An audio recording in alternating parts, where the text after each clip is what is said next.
Okay, so I think we're gonna go ahead and start.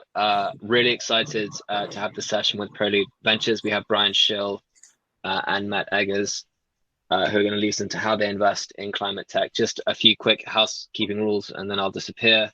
In the chat, tell us where you're from, what you're up to, and what you're interested in. And then in the Q&A section, we'd love it if you could start writing questions specific to climate. Please enjoy the session. Really excited for this one in particular. I'm going to let Brian and Matt take it away. Great, thanks so much. And before we get going here, we just wanted to mention we want to keep this very open-ended. Want to spend most of the time taking in questions that you all have. So we'll kick it off by describing a little bit about us and our fund, but we'll keep that pretty brief so that we have more time to just have an open discussion. So with that, before we even dive into Prelude, just like to introduce ourselves. So nice to meet everybody. I'm Brian, work at Prelude. I'm a principal on the investment team. I joined about 4 years ago. Before that, I was in investment banking, working with Credit Suisse, which I guess is now UBS. And there I was in the power and renewables group, primarily working on utility scale transactions and financings for solar, wind, storage. And Matt, I'll hand it over to you to introduce yourself. Great, thanks, Brian. Hey, everybody, Matt Eggers. I've got a bit of a cold, so I'm a little scratchy, weak voice today. But I just joined Prelude Ventures. I've been here a little bit shy of a month. I spent the previous 5 years at Breakthrough Energy Ventures doing climate tech investing there, and about I don't know, close to 15 years before that, working in climate tech companies. Before we had the word climate tech, we used to call them clean tech, or even green tech, like Sunrun, Bloom Energy, and Tesla. And now a generalist at Prelude, working with Brian and the team. Awesome. So with that, we'll dive into Prelude, and I already see a couple of questions coming in through the Q&A function. We'll address those right away. But going into the deck, we have been around for a long time. So Prelude started out in really the wake of Clean Tech 1.0 in 2009, where we started making investments out of a private family office. So to catalyze capital back into the sector, we made a few investments into what I think at that time was clean tech, but maybe it was still green tech. And with that, we had a full commitment to climate. So we got set up with the function and the mandate to invest behind companies that we believe at scale can meaningfully help reduce greenhouse gas emissions. With that, and I'm just going to skip a slide and then I'll go back. But with that, with that mandate, we started investing across all of these categories. So I saw a question in there whether we invest in the built world. We definitely do invest in the built world. The broad categories that we make our investments is here. We do a lot in energy transition, in mobility, food and ag, but also in compute, manufacturing and industrials, and carbon management. So those are the broad categories of where we've invested for a long time. And I'll just go back to that previous slide to show we're really investing at the early stages. So we primarily invest at the seed through Series B. You could think of us as often investing at the Series A, where we're typically investing to get somewhere between 10 to 15% ownership, a lot of times being very active. And our goal is to be very active and helpful with the companies that we're supporting. So often taking a board seat or a board observer role through that process. And we're investing, call it $10 million as a first check-in, but really wanting to invest into companies, get $25 to $40 million invested into those companies over their lifetime. So we're making those investments out of a fund we started investing out of last year, which is about an $825 million sized fund. We also have a growth vehicle, which enables us to invest in the companies that we're already supporting, just at later stages, and add more value and be more helpful at those later stages where they might need more capital. So invest another $30 million at the Series D on top of what came out of the main fund. So overall, we're investing across our platforms with just under about $2 billion in management. And with that, we have a relatively small team. So aside from Matt and I, there's 5 others on the investment team, plus some support staff to help us out. But we're all generalists across the firm, as Matt had mentioned. So we tend to have areas that we focus in. I tend to do a lot within energy, sort of as I came over from the investment banking side. I came over and helped work on some of our investments across hydrogen and geothermal energy and solar. But since we're generalists, I've also worked in food waste and aviation. Matt, I don't know if you want to describe some of the investments that some of the areas that you're excited to work in or have worked in at BEV and want to carry over here. Sure. I've done a lot of work in buildings, aerospace, the grid, some software stuff across a bunch of those sectors and others, and spent 10 years working in biotech before climate stuff. So didn't do any biotech or synthetic biology or such at Breakthrough, but we'll be looking at that space here, whether it's ag or food or materials or mining or what have you. And with that, I'll just briefly, because I know some questions already coming in about how we look at our portfolio and what types of companies we invest in. So as I mentioned, these are the broad categories that we're investing in. But we've also taken another look at how we break up all of these companies and the areas that we focus on. And so we've thought about them by sector, as I just went through, and here's a brief description on those companies by sector. We've also thought about them across the thesis type or across the business models. So like a lot of other climate investors, we're not just software focused. We also do a lot of hardware. We do a lot of deep tech investing. And with that come a lot of different business models and business types. So just to name a few, but not to read through all of it, we do a lot within physical assets. We invest across finance and risk mitigation strategies, novel materials, and biology. And when you use these 2 ways of breaking up the portfolio, we're able to split all of our companies into this bigger grid. And we say, okay, it seems that we have a lot of investments that are in energy, doing physical assets, but we also like to look at the white space and see if there's any areas for innovation. So when we're starting to evaluate new opportunities that we want to get into, we utilize this framework as a way of saying, it seems that there's some white space there within our portfolio. Are we seeing that there are more opportunities there that exist across the broader climate tech landscape? And is that something we should be focused on, because that's a real area to help push the economy towards decarbonization in a broad sense? So this is one way that we look at the portfolio. But with that, I see a ton of questions already entering the Q&A. So with that, that's our brief overview and how we look at the world. But we can spend the rest of the time answering your questions. And Matt, I don't know if you've already been looking through them as I've been talking, if there's any that we should pick out, or if we should just go one by one. Oh, I think you're muted, Matt. First come, first serve. For me. Introductions. I'm trying to find actually the first question. Looks like Suman Ray's question might have been the first one that came in. So is Built World a focus area for Prelude? That hopefully we already answered while going through there. Not only have we invested in it, but as Matt mentioned, he's done a lot in that space and excited to keep working on it. Yeah, I mean, everywhere there's big emissions and big markets is on the field for Prelude. Let's see. We're developing. Show more. Here we go. How about what is your thesis around digital solutions for decarbonization? And I'd say we're definitely open to that. We've got some digital companies in our portfolio, and if a digital solution can provide a big emission reduction and is the right tool for a problem, then we're certainly open to that.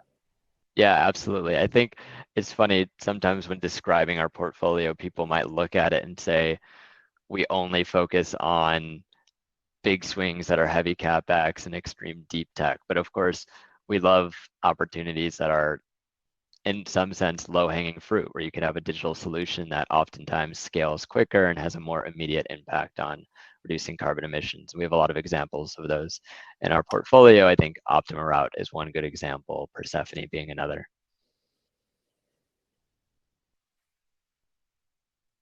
Let's see. A quick one. Are you focused on US-based companies or open? Oh, sorry, as people enter new comments, then I lose my space on which comment I was reading. We are open to international ones. I'll say that we primarily focus on US-based companies, and therefore a majority of our portfolio is companies based in the United States, but that's not hard written into our mandate. So we have the ability to invest internationally. Canada is certainly easier for us to invest in than perhaps Europe and Asia and Africa. But we can also invest there. So we have made a few companies. We made one investment in Africa, one in Europe, and one in Australia.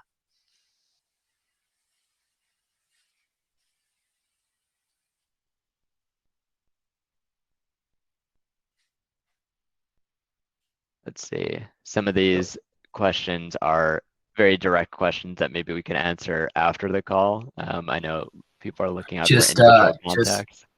Just diving in here, perhaps you can elaborate on why Europe versus the US is harder to invest in, particularly as the European investment associate for SOSV. Yeah, it's not that Europe as a category is necessarily harder to invest in, but one thing that I forgot to mention in our overview is that we're based in San Francisco and our full team is here. So quite simply, it's easier for us to be more involved and be more helpful to companies that we're supporting when they're US based, because that's where our network is, that's who we know, and that's where we also know. So not only a network for helping companies to hire folks for their team, but also in making connections to potential customers or other ecosystem members. And our network is unfortunately just a lot smaller in Europe. So Jamie asks, what tends to be the number of employees in the companies that you invest in? We are early stage investors, which we define as series seed or A. So seed stage companies can be really small, group of founders, maybe a couple of employees, and series A companies can be 20, 30, maybe 50 people. Probably on the smaller end of that, but generally that's where our entry point is.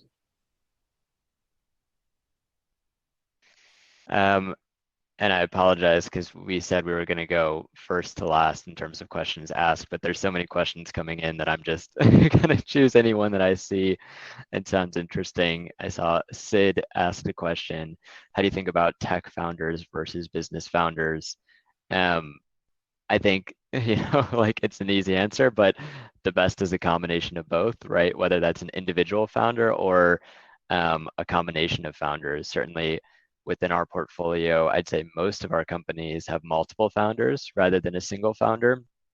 And oftentimes it's a complement between a tech founder and a business founder, where we might have a CTO that has teamed up with a CFO or a sales leader from another organization, because it is really critical that they have both. We do often see pitches from founders that come from one background or the other. And if it seems that they are too heavy in technology and understanding technology, as often happens with professors or academics that have come up with a really unique technology, they tend to be lacking in terms of how you commercialize that and take it to market. But when that technologist partners with somebody who has taken other products to market, then you often have something that's more special and more actionable. Yeah, and I just realized I was on the chat and not the Q&A. I didn't know they were separate. And someone also just suggested to sort by most popular. So vote up the questions that you want to hear answered. And I'm seeing Jesse as, what can we learn from Clean Tech 1.0? Bad and good investments is this time different?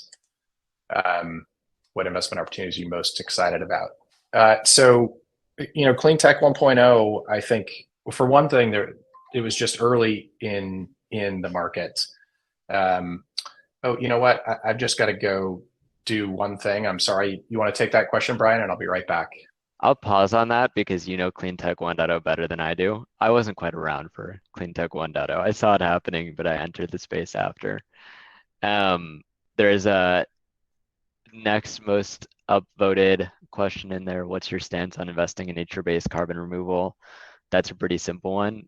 Positive. We've made an investment in a company called Living Carbon as one of our investments in nature-based carbon removal. But I think it is, it's one of the lowest cost methods of removing carbon, and perhaps one of the most scalable solutions out there. So while we believe that there's a wide variety of technologies that we need to invest in when it comes to carbon removal, you definitely need engineered solutions and others and ocean-based solutions. But if we're ignoring nature-based carbon removal, then we're ignoring one of the biggest ways and most scalable ways to remove carbon. So we are looking into it.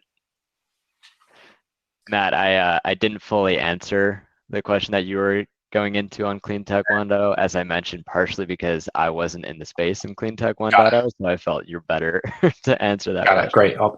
I'll jump back to it. I actually have a repair happening to a warranty replacement on one panel on my home solar system happening right now. So I had to go say hi to the guys doing that. Clean Tech 1.0, there was a bunch of challenges back then. One, there was a shortage of capital. Two, the markets weren't near as large as they are today. And three, there was a shortage of talent. Generally, folks took on very capital intensive businesses without the requisite market and support that they needed to do that, to make those successful. Most of those things have changed now. There's lots more capital. I was just in Climate Week in New York, and it's unbelievable the amount of funds. I still think there's a challenge in sort of mid-stage companies in climate tech, where there's not as many funds in that. There's lots of early stage funds, and there's growth funds that are interested once revenue is really scaling, and there is still a bit of a gap that can be challenging in the middle there. But the investment environment and the demand environment are completely different today than they were in 2008. And the other thing is, we entered the Great Recession, which has that name for a reason. And so that was a tough time for any new sector. And climate tech certainly being one that people thought like, geez, I'm losing my job and my company's revenue has collapsed. And, I'm just not going to focus on these other problems. So I think it's a different world today. There's another good question that came in. How do you view the tension between the time needed for climate tech startups to scale and the pressure for returns from venture capital business model? And we could answer this in a few ways. It's an interesting question as a broad question for the overall industry and for new funds like Matt had just mentioned that are entering this space and how they're developing their fund models. And it's an interesting question in terms of how Prelude has been set up for this type of investing. So certainly venture capital as a business model, took off with software, right? It took off, it had started with a lot of hardware plays, but then a lot of the funds that everybody knows about and a lot of the investments that everybody knows about that created enormous returns were within software. And that's because software can be scalable, you get really fast traction, it's easier in some sense to grow that business. And with climate, and with a lot of the investments that we're making in climate, it's absolutely correct in that it takes a really long time to scale these solutions. Oftentimes we're working with some sort of scientific breakthrough that happened at the bench scale, and we're trying to scale it up so that you have a little battery that you've been working on that's at the sub-kilowatt scale, and now you want to deploy gigawatts worth of it. Like that takes a lot of time and a lot of people and a lot of capital. And for that reason, Prelude was set up with a really long fund date. So our first fund that we'd set up was actually an evergreen fund. The intent of that being we didn't want to have an end date. We knew that it would take really long. We didn't want to set up a typical 10-year fund model to sort of force exits earlier than the companies should have or were mature enough to do. So we didn't have an end date associated with that fund. With our second fund that we're investing out of right now, it is a closed-ended fund, and the only reason that we added a closed-end date to it is just because it's a little complicated from a back office perspective when you're doing accounting. But we created a 15-year life with that. So the companies that we've invested in this year and next year aren't forced to exit, and we won't have to stop supporting them in 12 years, even though they still need support when they're really trying to reach that major scale. And from a returns perspective, the investments that we're making within climate are really big swings after absolutely gigantic markets. And so we might not be getting a quick 3x after 2 years and therefore getting a high IRR off of that. But we're getting a 10 to 15x after 9 years. And therefore the returns do work out.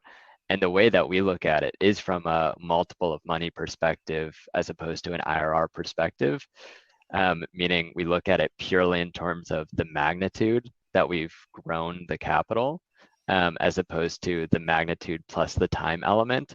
And that's purely because we want to go after things that can make the biggest difference. And we're fortunate to be supported by LPs that care about that as well, and aren't in it to get a quick, pretty good return. They're in it to have a really big impact.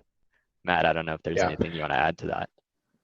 No, you said it. You said it very well, Brian. I'll just add one thing, which is that in hardware, you can have really substantial moats as well. You know, if it takes 8 years and $1 billion, and there's a lot of IP along the way, it's difficult, and obviously at a minimum, time-consuming and expensive for competitors to follow. And you know, once you've gone through, if you're selling something to, I'll you know, just take aviation, since that slide from Pika is still on the screen. If you've gotten FAA approval for an aircraft and you're in an aerospace supply chain or something like that, it's really difficult and time consuming to get displaced. So those companies tend to have better margins than you might think of as a typical hardware company, and have substantial moats and long lifetime of their revenue. That's a great point. Let's see, going down the list. We do the nature-based. I addressed the nature base, which was you did. To say we're excited by it, and we've made an investment in it as well. Yeah, quick question on what is your ticket size for seeds in Series A? I'll just say for Prelude, on average, our seed investments are sort of between a $2 to $4 million first check-in, and for Series A, we're often investing somewhere between $5 to $15 million on average.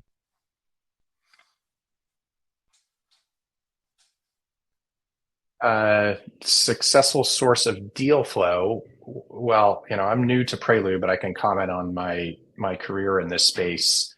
And you know, it's generally been people I know, and people in universities or accelerators or really small stage investment firms who have seen something interesting and introduced me to a founder.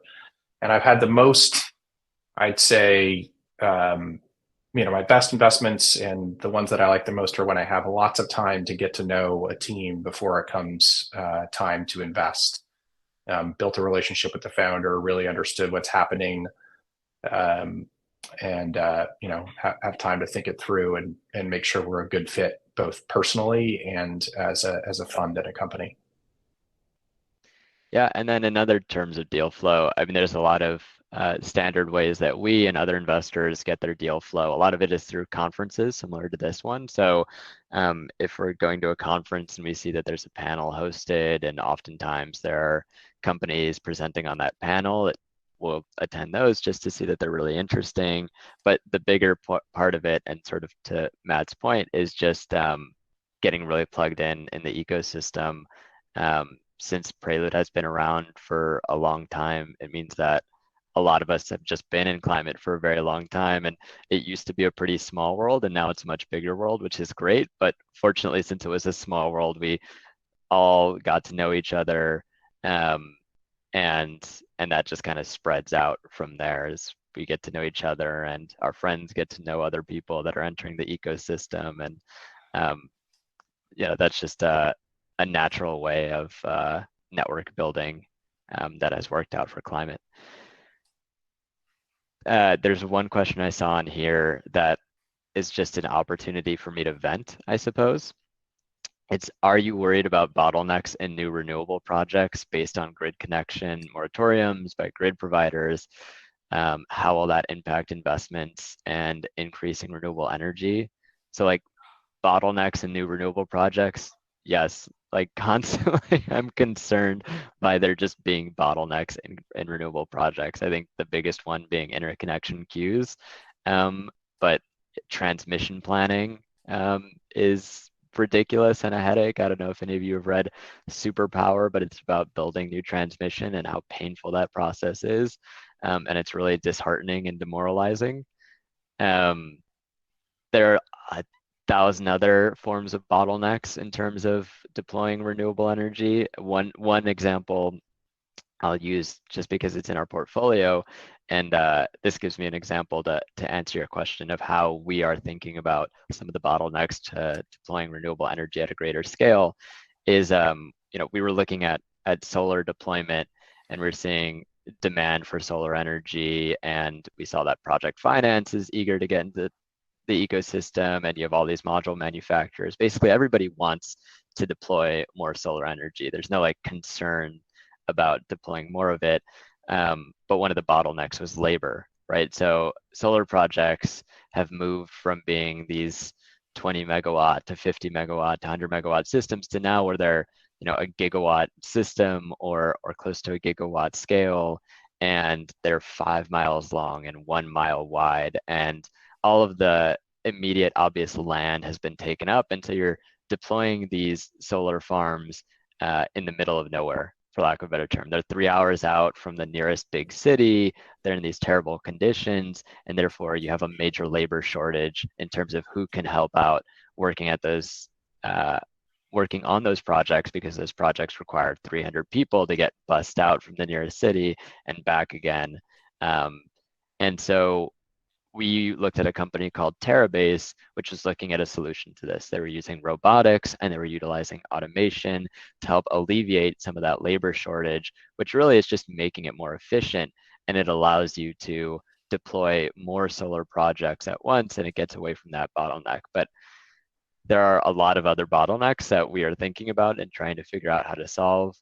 I don't know if that is the answer to the question you're looking for, but that is my quick rant on deploying more renewables. I think we maybe have time for one more. And Brian, I got a comment that we should remove the deck from the screen. Sorry about that. Let's see. The next most highest voted is most important skills attributes that have helps you become successful investors. Gosh, if only I or anybody else knew what those were, then investing would be a different sort of thing. I would say, that kind of question sounds to me like you want to become an investor. I would say go work in startups. The best way to become an investor, at least that's the path I followed. I know Brian followed a different path, is go work in startups, get lots of experience building startups, hiring people, raising money, figuring out what works, and then bring those skills and attributes to investing. Yeah, the one last thing that I'll note with that is something that's great about venture is that it could really help. It really benefits from experiences from a wide variety of backgrounds, which is fairly atypical in terms of investing careers. If you go to private equity, most people within private equity started off in investment banking, had a degree in finance, and then worked in private equity. And that's pretty much the only route. And so if you want to get into it from a different career path, you have to get an MBA and then enter banking and then enter private equity. Venture capital, if you just look across our team, it's a variety of different backgrounds. There's Matt's background, working at a lot of different startups. There's my background, which is purely finance. Other of our colleagues come from chemical engineering, being within the industry for a decade, getting a PhD in chemical engineering and working at a startup. Others come to it from policy. So definitely what Matt had mentioned, getting experience at startups is always very valuable in terms of something you could do before becoming an investor. But there's no one size fits all, or there's no best route to getting into investing. I think, we need help from a lot of different lenses. I think is that a wrap, Hugh? Just wanted to say massive thank you to both yourselves, Brian and Matt, and also to the listeners. Those were some fantastic questions. Thanks everyone, and please continue to enjoy the summit. Thank you, and thanks everyone for your questions. Good luck, everybody.